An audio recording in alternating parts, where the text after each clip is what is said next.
Hello everyone, I'm Charlie, and today I'm going to be showing you how to make a roux. A roux is basically flour and fat cooked together, and it is used as a thickener for soups, stews, sauces, and gravies, and it is usually made with equal parts flour and fat. Now, down in Louisiana, our roux consists of flour, vegetable oil, or even bacon fat instead of using butter. Butter is a part of the French cuisine. And our roux is typically a dark brown color, which lends a nice richness in flavor. That's right. And down in Louisiana, we make our roux with one of the most famous dishes that originated in Louisiana during the 18th century. We make gumbo, and our gumbo is normally made with a dark brown roux. Okay? And I can make my roux into 4 different shades. I can make a blonde roux, I can make a light brown roux, a brown roux, and a dark brown roux. And of course, gumbo is made with a dark brown roux. And today I'm going to be showing you step by step on how to make this roux in all 4 stages. So, let's get started.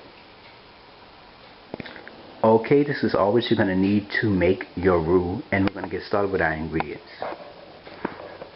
Okay, you're going to need some flour and some vegetable oil. Now these 2 ingredients are the most commonly used ingredients in a roux, especially in the Louisiana Cajun Cuisine. We always use flour and vegetable oil, and our roux is always a dark brown color. Okay? Alright, and over here I have some examples of other fats that can be used to make a roux. Okay, and you can also use canola oil. Now canola oil, I've used this before to make a roux, and it came out great. Okay, you can also use vegetable shortening. Now don't mind this is just an example.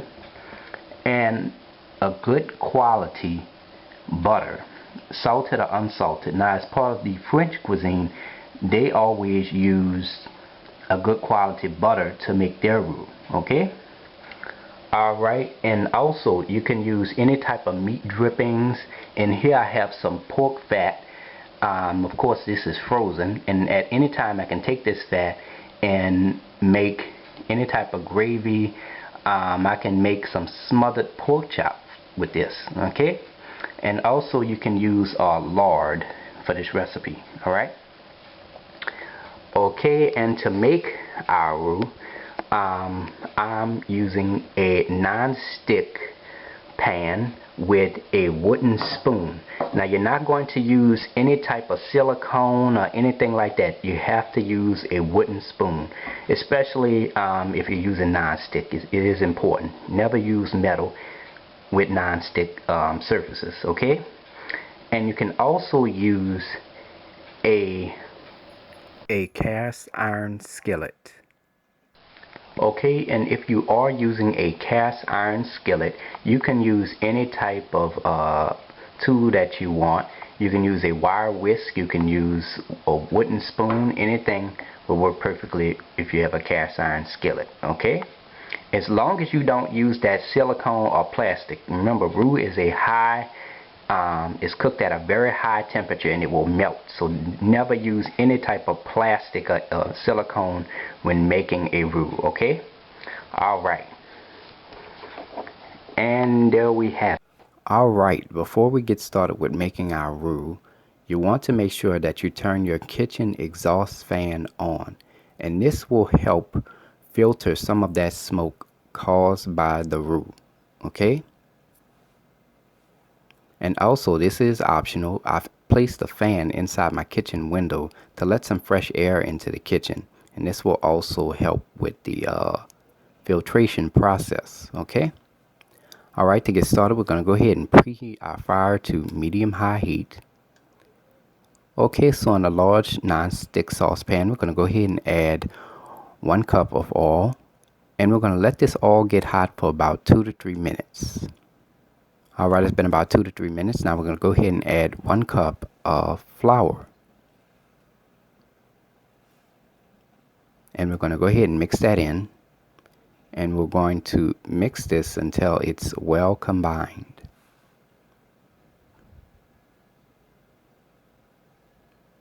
Alright, now that we got that nice and mixed in, now we're going to go ahead and start stirring this real fast. And here's some key things to making a roux. You must keep stirring this roux. You cannot stop stirring the roux, okay? And this roux can take anywhere in between 20 or even 30 minutes depending on your stove, okay? Now within 5 minutes, this roux will start to change in color and thicken. For some people, it can take a longer time, okay? So you want to keep stirring this, and we'll be back when it's past 5 minutes. Alright, it's been about 5 minutes now, and as you can see, the roux is a nice light brown color, and this is considered a blonde roux, okay? Now we're going to go ahead and keep stirring this. And within the next 5 minutes, we should be at a shade darker color of roux, okay? Now you want to keep stirring this. You don't want to stop stirring. Stir, stir, stir, okay? And we'll be back when it's about 5 minutes. Alright, it's about 5 minutes now. And as you can see, our roux is now at a caramel-like, peanut butter-like color. Doesn't that look good? Now I can make a nice crawfish etouffee with this. That'll be real nice.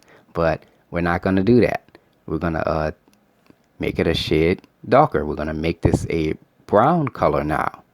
So we want to continue to stir this for an additional 5 minutes. Now as you notice that every 5 minutes this roux should be a shade darker, okay? Alright, so we're going to continue to stir this. Do not stop stirring. And we'll be back when it's about 5 minutes. Alright, it's been about 5 minutes now. And as you can see, our roux is a nice brown color. Now I can make many things with this. I can make some smothered chicken or some smothered pork chops with this. Possibilities are endless. Now to make this roux a dark brown color, it is not going to take long at all. You're going to continue to stir this roux for an additional 2 to 3 minutes. Once after 2 or 3 minutes, you're going to turn your fire completely off and you're going to continue to stir the roux, okay? And the roux will get darker in color. Even though the fire is off, the roux will still be very hot. So you got to keep stirring it, okay? And we'll be back after 2 to 3 minutes. Alright, it's been about 2 to 3 minutes now, and as you can see, our roux has turned into a nice dark brown color. Now we're going to go ahead and turn our fire off, and you're going to continue to stir this roux for about 6 minutes. Okay, and the time it took to make this roux is in between 20 to 25 minutes. Now it can take longer depending on your stove, okay?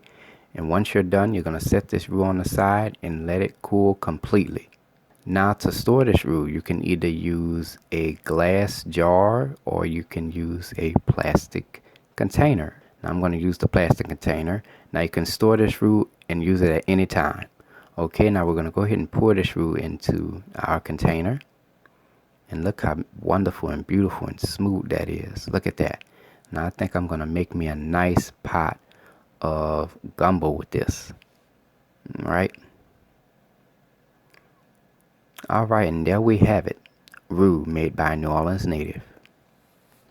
Hey y'all, I hope you enjoyed this video. Like up, subscribe to my channel so you can enjoy all of my delicious recipes cooked right here in my kitchen.